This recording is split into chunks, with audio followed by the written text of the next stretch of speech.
Coming at you with another Crowpill video. This time we're talking about remasters and why they are, by and large, lazy cash grabs. Because if you haven't picked up, obviously this is a very new series, and some people who have never seen videos on this channel before are going to be introduced to this channel by these kinds of videos as they make their way across the internet. So I should mention that my style is generally to have a big emblazoned headline that's maybe even somewhat incendiary. Some might call it clickbait. I simply call it somewhat decent marketing, right? Because, you know, you get there, you're like, oh, this is a contrarian point, and it's a guy who's willing to put his face on his contrarian point. So maybe he's actually got some skin in the game. Maybe he'll make some interesting arguments. You click on the video, and maybe you'll be convinced otherwise. And yeah, I mean, that's essentially the point. But then, I bring it down to earth pretty soon afterwards. So that's why I say by and large, because as I said in my recent Batman Arkham Knight interview, or review rather, it's the death of nuance is also the death of actual substance. You really don't want to kill off all your substance, but something that these remakes, these remasters, these reforgings often do is actually that. They kill off a large portion of the game. Now, I want to focus a little bit on Blizzard initially here, but obviously we can spiral out and talk a little bit about some other stuff. Generally speaking, what we're seeing is a trend, in some ways spearheaded by Blizzard, but really it's been happening before then, just not to the same kind of degree, is we are seeing the Hollywood effect, where people are just coming up with some sort of remake or reboot or soft reboot or, sequelitis, basically. Whatever they can take some sort of existing IP, some existing intellectual property, and they can sort of change everything up. They can go real deep and make a new version of that, right? That's usually their claim to fame. That's why they want to do it, is because it's recognizable, because it has some sort of nostalgia or has some sort of pull where somebody really appreciated the first movie and now they want to go see the next one. Before we had the remake sequel thing going on for a long time, obviously their big issue was people are just adapting books to movies, right? That's back in like the early 90s with the Harry Potter craze and all that shit. So if you're old enough to remember that sort of thing, then you might understand the sort of parallel I'm drawing here. It's, in neither case is it an original idea. But now we're well into the period in terms of movies where a lot of things are just getting remade or recycled or rehashed. And in some cases, we're even seeing, I think this is a bit of a separate thing, but this does also happen, and it's worth noting, we're seeing some cases of movies and games having been completely made almost separately, and then afterwards been like retroactively had a different IP or a different sort of franchise attached to the name, which is like the Cloverfield stuff, or a lot of the movies that have been coming out lately that are related to that were not initially meant to be Cloverfield movies at all, but they just decided to add in some small reshoots and some CGI bits, and they call it a Cloverfield movie because maybe that'll bring in some more asses into the theater, back when we still had theaters, of course. Now, the example from gaming is obviously the Prey game. That was back in 2017, I believe, and that game is It's a bit of a doozy, but if you like the sort of System Shock style approach to stuff, if you want something that's a little bit better than BioShock, then that would be a series that particular game might be of interest to you. But obviously, it's not at all related to the original Prey game that I believe was in 2006 that dropped as an Xbox launch title for the 360. And that was like, what, the 6th console generation or something? It was a long time ago. So, I'm sort of reaching back into history here to prop up some examples of this kind of behavior before we get to where we are now, because it's important to understand the context for all this stuff.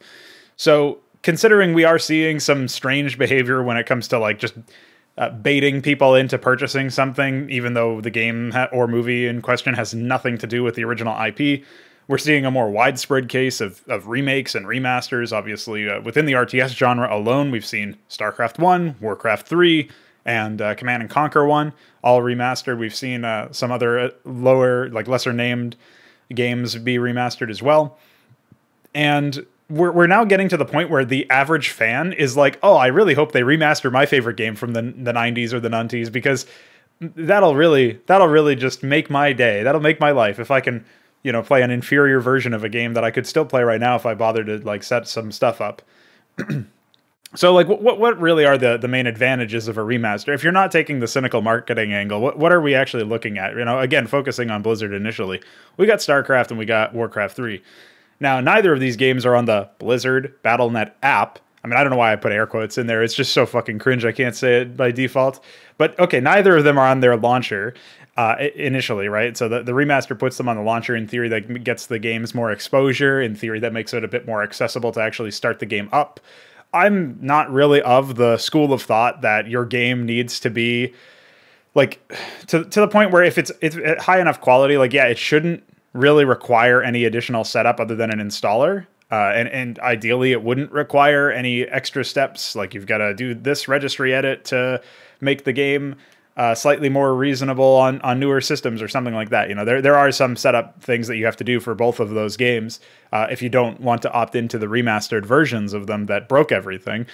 But despite that fact, like, I'm still not really sold on that. That's like super demotivating or bars the way, right? I think, again, sort of something I hinted at in the previous episode of this show, you really have to aspire to greatness. You have to aspire to something better. And if we can't aspire to take more than a few clicks or something like that to set up a game and then play it, man, like, society has bigger problems than anything I'm going to tackle in this fucking video series if that's the case. Like, if we seriously can't stomach the opportunity, like, we can't say, oh, I've got to download one extra file, double click on this registry file to fix some problem, and then run the game. If that's too much for the average gamer or the average consumer, then I think there are issues. I'm not saying that that should be a requirement. I'm not saying that you have to or you should have to in an ideal world click on a registry file to open stuff up. But if that is the case for a really high quality but old game and you can't stomach the requirements there, if you can't hack it, like, how am I supposed to expect you to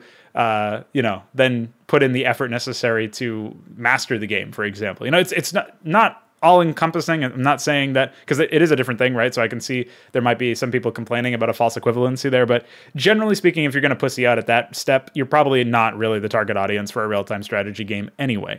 So moving on, obviously the fact that the remasters come in, they do make the game more instantly accessible in a more tepid way. You know, it's not really the same loaded term as it usually is, where now it's making the game more casual or something like that. It's literally just making it so that you can access the play button a little bit easier. You can access the purchase and install buttons a little bit easier. Okay, I'm fine with that personally. I don't really see a problem with that, even though I don't think it's as big of a deal as most people make it out to be. Mostly because if it is as big of a deal as people make it out to be, I think at that point we have just fallen very far as a species. But setting aside, doomsday talk, I did want to mention that the fact that, that is one positive attribute, right? Because making reducing the number of steps necessary to make the game run on a modern setup and for the average consumer is good, because that's just one less stupid thing about the experience of playing some of these older games, and one less thing for people to complain about it. To my previous point, if it is something that people are complaining about, I don't think it's reasonable, but at least that complaint is no longer something that holds water. Now, the problem comes when you realize that the FPS usually drops in these scenarios, right? Like, once you get to the point where you're remastering a game, you're usually throwing in some change to the graphical options. And even if you try to run it at the standard definition graphics, like in StarCraft's example, you need something like 300 frames per second in order to get the same performance out of the 24 FPS locked gameplay that you were experiencing before. Like, some elements of the UI or whatever run a little bit differently or can run at higher frame rates, but for the most part, the game itself runs at 24 FPS, and you don't need anything, in particular to get better performance than, or the optimal performance, right? You don't need any crazy hardware, obviously, but the fact that even on modern systems, you need to be able to get a certain amount of effective FPS in order to have the same snappiness, the same responsivity, the same lack of issues interfacing with the game itself. I mean, a large part due to the fact that they're using fucking Chrome for their menus and all this other disgusting stuff. This is down to some specific execution, but I've never seen a remaster that has improved or stabilized performance. I've never seen a case where, a remaster comes in and it actually makes the experience better to play the game. And, I think that's probably a big issue, right? I'm also thinking back to like the Metro Last Light and Metro Exodus, whatever the other one, 2033, I think was just the name of the first one. But those two Metro games, right, those were first-person shooters. And when they had their Redux come out, where they had way more screen effects and post-processing and shit, I did notice that aside from, changing some difficulty options up, there wasn't really that much that was different between the two games. It's just that the Redux was like very hit or miss in terms of what it actually improved. And this is the other thing, is that the art style doesn't actually usually benefit from a remaster. I mean, StarCraft's remaster is really, really ugly to look at, especially if you still have that real-time lighting option enabled where everything looks like it's got a cartoon filter on it from Photoshop or something. And then on top of it, you know, I'm obviously not talking about the cartooned skin pack, by the way. I can't believe I have to make that distinction because that's the life we live. But, you know, the fact is that a lot of the art, generally speaking, is not internally consistent because it's usually outsourced to that Lemon Sky Studios company or some other company in that realm, in the realm of Malaysia. And, you know, they're the same ones who did the Command and Conquer remaster. They did the Warcraft 3 remaster. So ultimately, it's just a situation where you know, this is where you can, again, reach the same conclusion that these are lazy cash grabs. If the main team is not doing the art itself, if they're not even really communicating much in the case of Warcraft 3 Reforged, then there's a situation here where you have to ask, like, why am I paying for a company's product if that company didn't do the work? You know, I mean, the same argument can be made for the expansion pack of Warcraft 2 and StarCraft 1 because that was just outsourced to some other company. So, like, the issue comes up, you know, if you're outsourcing your work, do you just not care about the work? You know, would it not make more sense to wait until you had more, you know, man hours? If you're in the middle of like being busy working on Diablo 2 or something, like if you're going to be busy working on another product, then wait until you have the time to work on another product to make sure that it's meeting the same qualitative standards. Unless you believe that, you know, you can still retain the same qualitative standards, which obviously doesn't bear out in action. So, you know, this is a situation where, especially if you look at the Warcraft 3 Reforged stuff, it just doesn't really fit within an RTS's remit, right? If you were trying to design like the remastered StarCraft 1 Marine graphic, and you looked at that, you know, maybe that's a serviceable model. Maybe that can actually work inside a generic game, like any sort of game. But in an RTS where things need to be recognizable but low overall detail so that it doesn't cause eye strain and it's not unreadable and confusing, then you really run into some issues, especially since stuff like the Zergling in StarCraft 1's remaster completely changes the unit outline as well. So it's like a completely different object you're looking at. Very, very difficult to keep track of things, even when you turn off real-time lighting. And it's a real big shame because of the fact that the original game's, one of the original game's best attributes was its readability. Now, Warcraft 3 was never particularly readable, but usually its problems came from a mixture of the strange art style and lack of proportions, plus the fact that all of the particle effects were really confusing to look at. Now, the Reforged art style does fix the proportions, which initially, when I first saw that at one of the BlizzCons or whatever, I thought, oh, wait, maybe they actually learned something here. Maybe they're like, they recognize when a game is too unreadable in its base state and needs to be radically changed, because that is a big problem with Warcraft 3 is the proportions. But ultimately, it ends up being way more high detail to the point where it's less readable anyway, because of the fact that like initial unit silhouettes or outlines are no longer recognizable initially. This is a big problem with one of their early passes with the footman graphic, I remember, was that you couldn't really tell it was supposed to be a footman, let alone that, like, you know, whatever unit it was. So in some cases, they do steer too far from the source material. This also happened in Brood War.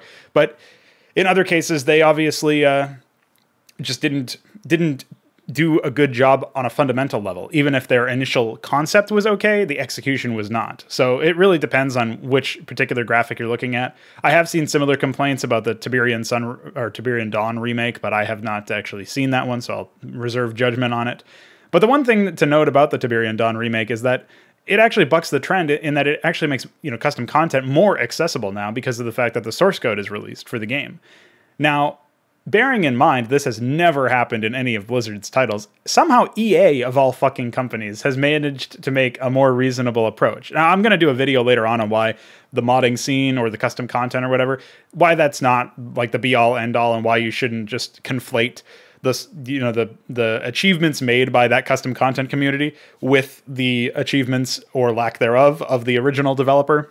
Because I think that there's a lot of unfair associations that people make, but that's not really the subject of this video. That being said, despite the fact that that's not the be-all end-all, despite the fact that mod support is not the first thing people should be worried about, or not like it's not a cure-all. It's not something that like completely cleanses your public persona. If you made a bad game, you should still be crucified for making a bad game. It doesn't matter if somebody can mod it and make it better. I think this point is relatively simple and enough for people to understand. Now, bearing that in mind, it's still a pretty good, like that's a W in EA's court, which is something I never thought I would have to say. But if you were trying to compare, Blizzard to EA, this is one case where you can side with EA. Again, paradoxically enough, it sounds really weird. Not that it absolves the company of any of their other many sins, but just very, very strange that in terms of remastering old RTS games, somehow EA managed to help, come out with a big W over Blizzard.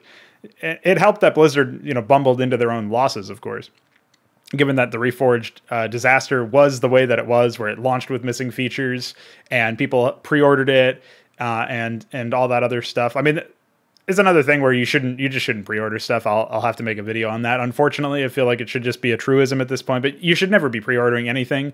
Even if you're super confident that the game will be good, you should always be, having some sort of healthy amount of skepticism where you look into reviews and stuff and you actually see, based on the experience that some other people are having while they live stream the game, or if you're really averse to spoilers, you can specifically look at reviews that are somehow spoiler free, I guess.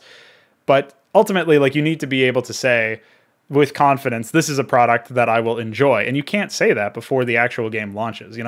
The one case where this might be not the case is if you had a situation where the developer had released like game after game that you were super, enthused by.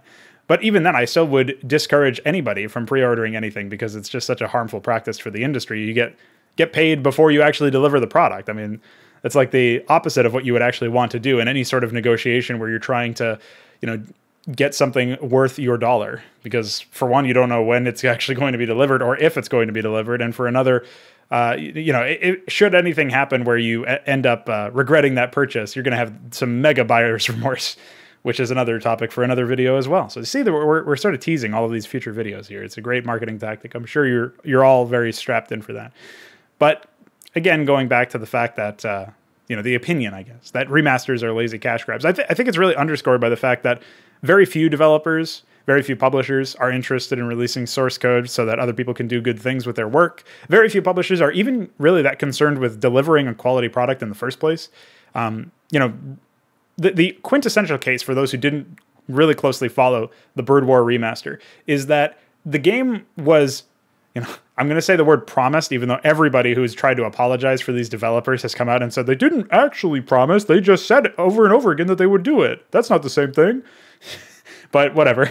So the remastered team promised that StarCraft would eventually have team matchmaking, 2v2 matchmaking, 3v3 matchmaking, something to that effect. And at the very least, 2v2 matchmaking, because 2v2 was popping off after the remaster. People were playing it and they were like, oh, that's really cool that, it completely changes the way that you approach this kind of game. And me personally, I love large-scale RTS fights, which obviously means that you're going to have like team games and stuff. So I was amazed that they didn't ship with like 2v2 and free-for-all and all this other stuff, especially since the map pool that they already have supports it. A lot of maps are 4-player maps, and you have to scout to find out which spot your opponent spawned in a 1v1. So, in theory, it would be super easy to just plug in 2v2 and free-for-all into those maps, and then maybe that would also encourage people to make like 3v3, 4v4, larger scale FFA maps. So that, it just seemed like a no-brainer in terms of trying to to put together some sort of matchmaking process there. So we didn't have to rely on the old iCup method of just making a lobby and hoping that whoever joined your team was reasonably skilled compared to you, and also compared to whoever joined the enemy team. But that's what we have to rely on at this point, or we have to figure out in-houses or whatever. And that's essentially what the higher level pros have done when the game mode was particularly popular. I'm not sure if it's still popular now, but the fact that has still not actually made it into the game is just insane. Like, if you really think about the fact that the game launched, the remaster, I believe, was at least announced in 2017. It may have launched late that year as well. But either way, it's been over 2 years since this promise was made, since this statement was made by the Blizzard employees. And the fact that it's still not here yet is really shocking to me. I also should point out that despite the fact that EA obviously improved custom content support, not only is releasing source code really, really strange and like never really been done before in the RTS community specifically, but especially in the context of a remaster, not only is that like really a huge outlier, but just improving custom content support is a huge outlier as well. Warcraft 3 promised to do this with, the Warcraft 3's Reforged remaster was, promised to improve the editor layout and stuff like that. To the extent that they have, I'm not really convinced. The other issue, of course, is that as things have continued to come out, as patches have continued to come out, more content, more features have continued to break. Like all of the original maps for the game broke and needed to be repaired manually by the authors. So that obviously removes a huge number of game modes that you previously had available to you, because a lot of those people have moved on. So you have to just rely on somebody else picking up the slack. And it's certainly not going to be Blizzard. And then, of course, the same thing happened with a lot of, StarCraft mods. So obviously modding support is literally on life support by one dude from fucking Scandinavia who is just doing it out of his own, I guess. I don't know why he's doing it personally, but he's doing it by himself. He's not a part of the Blizzard development team. He's figured out a way to easily bypass the anti-hack and the Blizzard Warden for Remastered. And he's been putting together tools that other people can use to make remastered mods, but even he has to update his shit every few months or every month, depending on how frequent the patches are. So the fact that there are patches always breaks custom content, always. StarCraft 2, it broke custom content over and over and over again, and that game doesn't have a remaster. So that's pretty embarrassing just by itself. And the idea that you're gonna, go to bat for companies based on their policies regarding custom content, especially, that should piss you off even more. The remaster idea should piss you off even more, because odds are, if your game is getting a remaster, it probably has some small custom content community. Warcraft 3 had a pretty sprawling custom content community, none of which was particularly anything to write home about, but at the very least, there were people who were making maps in the community for those games. And if you look at the fact that that was still happening, that was still, to what extent it was thriving, or if it was just on life support or just hanging on, that is something that can be argued by custom content historians, of which there are probably zero. But the idea that you're going to have this remaster come in and promise, in some cases, to improve custom content, right? Like Remastered was oh, we'll have EUD support, which, for those who don't know, is just some really hacky trigger system that previously was banned because of memory access, potentially leading to virus injection and other scary shit. Whereas obviously it's been individually whitelisted. Certain addresses have come in and allowed you to modify certain things. Whereas it's still way easier to just mod the game, even on the remastered platform, unfortunately. But those have been broken every now and then in the middle of patches because of presumably incompetence, but maybe just oversight. Ultimately, if you're a custom content kind of guy, you should be very upset at the existence of remasters, because they don't do you any justice. They don't actually improve the situation, the amount of content that you have. And we've seen from Blizzard's examples, they can be catastrophic to the custom content community. They can split the community from the original game to the remaster. They can obviously get to the point where they just break every single map. People can start crashing when they're trying to use the editor, for example, in the Warcraft 3 case. Maps can just become inoperable, unopenable, corrupted. And I can't say that this is going to be every single remaster, but I have not seen a remaster for at least an RTS game that has done a good job of improving the base content, which is see my Metro 2033 analysis, see all of the cases where I've brought up the individual base content quality. I've never seen an RTS or otherwise remaster that improves the base quality of the game and also improves the custom content capabilities to the point where it is a net positive for anybody who wants to start it up. Now, you can argue that maybe improved matchmaking or something like that can be particularly useful for a remaster, right? And maybe the Tiberian Dawn remaster ends up being better in this regard, although it's a game that I don't know why you would ever want to play PvP in. But putting that to one side, in theory, that can be very useful for the lifeblood of the scene. But if the scene was already surviving, perhaps even growing in popularity before remasters were announced in the first place, then I really don't see an argument for doing it at all.